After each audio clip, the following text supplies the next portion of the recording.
Alors bonjour à tous et bonjour à toutes et bienvenue. Donc aujourd'hui dans cette vidéo je vais vous parler du Drive de Gmail. Donc en fait c'est une partie cloud computing, stockage de fichiers qui vous est automatiquement alloué avec votre adresse Gmail. Donc en fait c'est un espace de stockage un peu comme celui de d'Hotmail de chez Microsoft, donc le SkyDrive, que j'ai déjà détaillé dans une vidéo. Globalement, ça va reprendre les mêmes fonctionnalités, le stockage et le partage de fichiers, et vous aurez aussi une application qui vous permettra d'avoir, ça s'appelle le Google Drive, de pouvoir synchroniser votre espace cloud sur votre PC. Donc ça veut dire que vous aurez un répertoire sur votre PC qui contiendra les mêmes fichiers que ceux qui sont en ligne. Donc on va commencer directement sans plus attendre, hein. Donc si vous avez besoin de plus d'informations sur le cloud computing, je vous recommande de regarder un peu l'introduction qui dure 1 minute 30 que j'avais faite avec la vidéo sur le SkyDrive d'Hotmail. Après voilà, si c'est juste pour le fonctionnement, on va commencer tout de suite. Donc globalement, quand vous vous connectez, vous cliquez sur Drive, donc à côté de Gmail. Donc vous êtes logué en ligne, vous accédez donc à une page, voilà, qui va contenir vos dossiers. Donc ça, ce sont 2 dossiers que j'ai créés déjà. Avant de rentrer dans les détails des dossiers, des partages de fichiers, juste les options pour passer vite dessus, vous avez une option pour trier, donc afficher les fichiers qui ont été modifiés par vous récemment et tout ça, le quota d'espace que vous utilisez déjà. C'est un quota de 5 Go je crois, contrairement au SkyDrive d'Hotmail qui était de 7 Go. Donc un peu plus avantageux que le SkyDrive était un peu plus avantageux en termes de place. Vous avez différentes façons de mettre les modes liste ou les modes grille. Donc voilà, ça ressemble vraiment beaucoup au SkyDrive, que ce ne sont pas vraiment les mêmes formes. Et dans les paramètres, vous avez les densités d'affichage, des raccourcis, vous pouvez mettre des raccourcis clavier, mettre des commentaires et autres.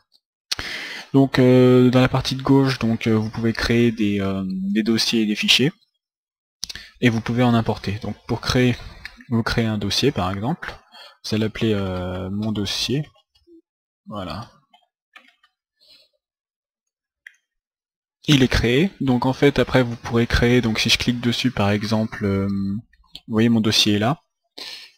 Donc si je reviens au niveau du drive, qu'est-ce que je peux vous dire au sujet des dossiers? Ils sont légèrement personnalisables, c'est-à-dire que mon dossier ici qui est en gris, vous pouvez modifier sa couleur, ça veut dire le mettre en orange par exemple.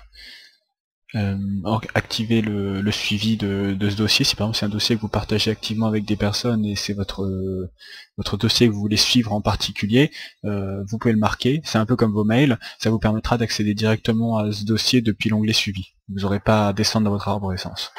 Vous pouvez partager un dossier. Pour les fichiers ce sera la même chose, mais simplement c'est ces paramètres de partage. Donc un peu comme le SkyDrive toujours, vous avez un lien de partage et les personnes qui ont accès. Alors, dans un premier temps, vous allez devoir regarder les options ici, privé, c'est-à-dire que vous allez devoir rentrer vous-même les adresses mail des gens qui vont pouvoir accéder à vos fichiers, c'est-à-dire qu'ils devront se connecter avec leur adresse mail et ils pourront ensuite, à partir de leur SkyDrive, dans l'option qui est juste ici, hop, juste là, partage avec moi, ils pourront avoir accédé à vos dossiers. Si je reviens dans partage, donc si vous utilisez tous les utilisateurs disposant du lien, ça c'est peut-être un peu plus pratique, ça vous permet de donner le lien qui se trouve juste ici à des gens par mail, et quand ils cliqueront dessus, ils pourront accéder à votre dossier ou à votre fichier, comme si c'était un peu un explorateur dans votre navigateur. Donc ils auront juste à cliquer dessus et puis ils accéderont en fait à votre espace de stockage. Donc ça c'est un peu moins sécurisé, mais ça marche très bien si vous faites attention à vos URL. Et le public c'est accessible à tous, donc ça peut être dans le moteur de recherche, des choses comme ça. Je vous déconseille vivement de mettre ça, puisque c'est vraiment... vous n'avez aucun contrôle sur l'information, hein, il faut le savoir. Une remarque aussi que j'avais mis dans ma vidéo précédente, pardon, c'est notamment au sujet de la sécurité des informations. Si vous avez des dossiers ou des fichiers confidentiels, qui ne sont pas des fichiers Word que vous voulez éditer en permanence, par exemple un fichier qui contiendrait, je ne sais pas, des informations personnelles sur un compte Facebook, sur une adresse mail ou des choses comme ça.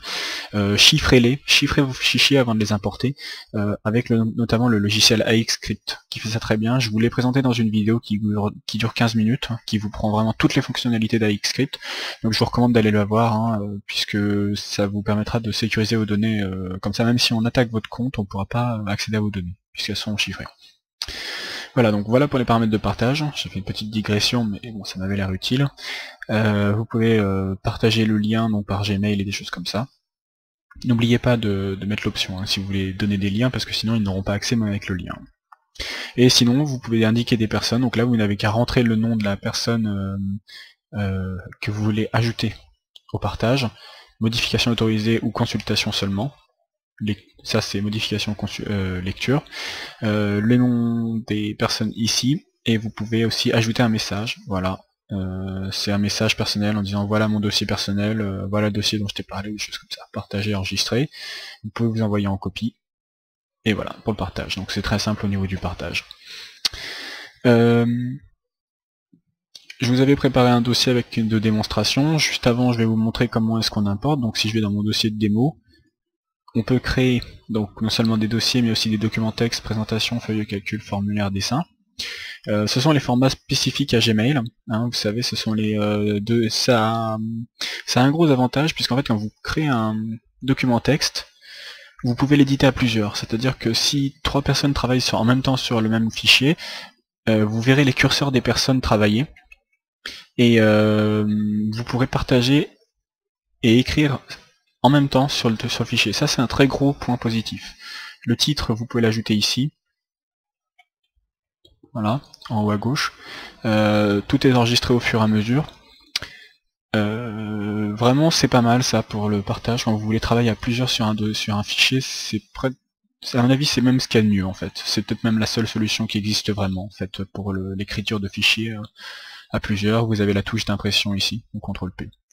Vous retrouvez un peu les mêmes fonctionnalités que sur un Word, peut-être un peu moins poussé puisque vous n'avez pas vraiment les styles qui sont ici. Voilà, donc après c'est tout ce qu'il y a de plus classique. Donc si vous revenez ensuite à votre... Donc vous pouvez fermer votre nouvelle fenêtre, voilà, vous avez votre document. Vous pouvez aussi voir en cliquant, vous allez ouvrir donc par exemple les images dans un éditeur, enfin dans une visionneuse. On appelle ça plutôt une visionneuse séparée.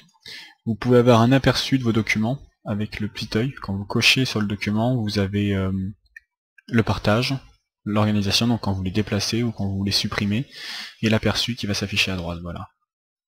Vous avez des informations, les dernières modifications qui sont précisées par ici. Vous avez aussi les aperçus des documents, ça marche aussi avec les documents Word et autres, créés avec Google Docs, voilà pareil. Autre, vous avez marqué comme non lu, marqué comme lu, activer le suivi, par exemple si vous voulez suivre seulement un fichier, pas tout un dossier. Bon, là encore c'est très intuitif, pour moi ça fait partie aussi des points positifs de Gmail, c'est que c'est très intuitif. Si vous avez l'habitude de travailler avec Gmail, vous verrez qu'il y a beaucoup de fonctionnalités qu'on ne retrouve pas nécessairement chez Microsoft. Les formulaires, les feuilles de calcul et tout ça, c'est assez simple, et c'est le fait de pouvoir vraiment manipuler ça à plusieurs qui rend ça génial. Donc il compense à mon avis le fait qu'il n'ait que 5 Go de partage par en fait des fonctionnalités d'accès multiples en fait au dossier et au fichier. Qu'est-ce que je pourrais vous ajouter de plus? Donc je vous ai spécifié un peu comment organiser les dossiers. Il y a aussi la modification des couleurs, donc ça vous voyez il y a des couleurs différentes pour les différents dossiers.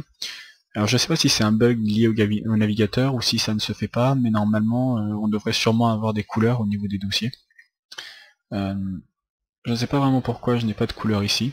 Alors vous me direz peut-être dans les commentaires si c'est lié à différents navigateurs. Là je travaille sous Mozilla Firefox. Peut-être que si on travaille sur le navigateur Internet Explorer, voilà, de Microsoft, ou alors sous Google Chrome sûrement, puisque Google Chrome marche forcément avec Google. On aura peut-être des couleurs ou des choses comme ça, des styles de CSS ou d'affichage qu'on n'a pas avec les autres navigateurs. Donc n'hésitez pas à me le dire si... Par contre on a les couleurs dans le mode liste. Donc si ça se trouve, c'est simplement que ça ne se voit pas dans cette vue-là. Qu'est-ce que je peux vous dire de plus? Donc au niveau des partages, partagez avec moi. Alors cette vidéo elle est nécessairement plus courte en fait que SkyDrive, puisque vraiment tout ce qu'on a vu dans le SkyDrive, je le reprends un peu ici. Mais globalement c'est très intuitif. Le partage, vous avez vu, qui se fait avec des liens ou avec des adresses mail. Un point supplémentaire que je peux mentionner, c'est activer l'importation de dossier. Alors qu'est-ce que ça veut dire en fait, activer l'importation de dossier? Ça c'est seulement lorsque vous utilisez Google Chrome. En fait ça vous permet de télécharger de manière directe des dossiers complets, en fait, pas de faire les fichiers un à un ou de les regrouper dans un dossier compressé, vous pouvez charger tout un dossier. Alors malheureusement on n'a pas tous Chrome activé donc sur notre PC, c'est pour ça que vous pouvez le télécharger directement. Mais voilà, c'est simplement pour télécharger tous les fichiers d'un dossier sans avoir à le compresser ou à faire une autre manipulation. Donc si j'avais vraiment des points forts à donner pour ce logiciel, c'est l'accès l'accès à plusieurs sur un dossier. C'est très intuitif. Vous avez vu que nécessairement j'ai besoin de beaucoup moins expliquer en fait qu'avec le SkyDrive. Donc à mon avis c'est accessible vraiment à tous. Le point un peu négatif c'est que bien notamment les fichiers Google sont pas forcément partageables, enfin, ils peuvent être imprimés et ils peuvent être partagés par ce biais-là, mais disons que c'est peut-être un peu moins répandu que les fichiers Word. Donc après c'est à vous de voir hein, comment vous utilisez les fichiers et autres, sachant que vous pouvez totalement vous émanciper de ces fichiers là et simplement charger des fichiers Word ou des fichiers Excel ou des choses comme ça. Voilà, donc globalement on utilise, voilà, donc c'est ce que je vous disais en bas, c'est marqué, vous utilisez, j'utilise actuellement 23 mégaoctets sur 5 Go, donc c'est 5 Go, dont 19 mégaoctets dans la corbeille. L'organisation des dossiers, donc pour en rajouter un tout petit peu plus, c'est simplement lorsque vous organisez, vous avez un explorateur de ce type là, vous pouvez prendre des fichiers, des dossiers, les déplacer et vous spécifier exactement où est-ce que vous déplacez le fichier dans lequel vous êtes, le dossier dans lequel vous êtes actuellement. Donc voilà. À la limite, la vue en liste est peut-être plus agréable que la vue en mode gris. Je vous recommande peut-être d'utiliser celle-ci. Elle est plus colorée, puis là on voit vraiment nos couleurs de dossier. Donc j'espère que ce tuto vous a plu, j'espère que vous n'aurez pas trop de... j'ai pas, disons, laissé trop de choses de côté. Globalement c'est simplement des choses, vous importez des fichiers, voilà. Simplement avec ça, la fenêtre d'importation se fait directement. Vous pouvez activer des conversions hein, dans les paramètres là, convertir tous les fichiers importés au format Google Documents, ou convertir le texte des fichiers images ou PDF importés, enfin des choses comme ça. Vous pouvez annuler les chargements en cours et autres. Et voilà. Donc voilà, c'est le SkyDrive de Gmail, si on peut l'appeler comme ça. Et donc du coup il est très pratique, il marche très bien, le partage se fait assez facilement, mais après c'est toujours suivant votre adresse mail, vous aurez les drives, donc là je fais un peu un tour de tous les drives qui sont disponibles, mais voilà, ça dépendra surtout de votre adresse mail. Si vous êtes sur Hotmail ce sera le SkyDrive, si vous êtes sur Gmail ce sera plutôt le drive de Gmail. Donc j'espère que ce tuto vous a plu, je vous remercie de votre attention, et je vous retrouverai pour une prochaine vidéo normalement sur le logiciel Dropbox.